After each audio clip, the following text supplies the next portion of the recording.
Okay, I'm starting to get a few characters printed, so I might need some bodyguards. I like my Ogryn, but need something looking more ogre-like.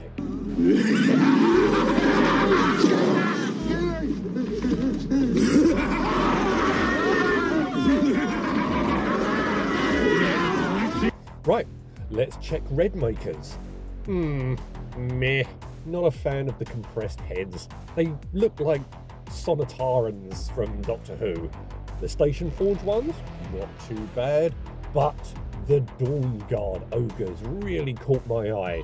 He looks so determined, and his pose bold and defiant. Okay, so there's my bodyguards.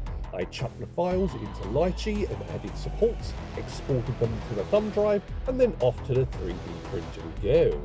On go the gloves and mask, down go some paper towels, use the plastic scraper to delicately check for any lumps in the vat, which would mean I'd have to drain it and get them out. But looks like everything printed fine.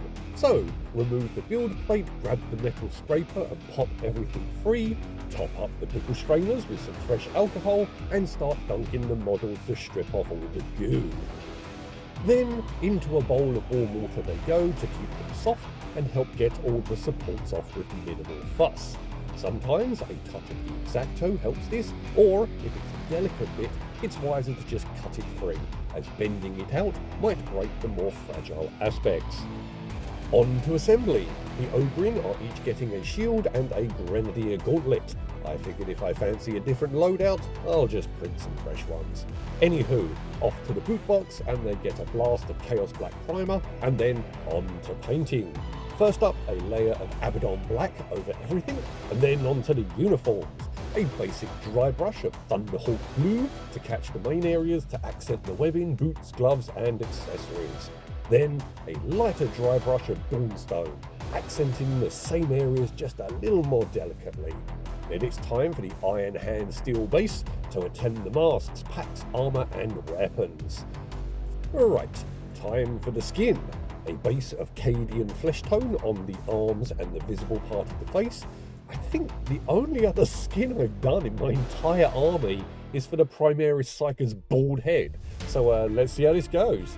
Okay, once dry, a wash of Reichland flesh shade to accentuate the muscles and give them some definition. And this came out so good, I don't think it needs any extra dry brushing. For the armour, some Nuln oil added on the mask, the armour and across that Whopper shield. And then Elmer's glue squirted across the bases, spread around, and then a sprinkle of the red rock sand.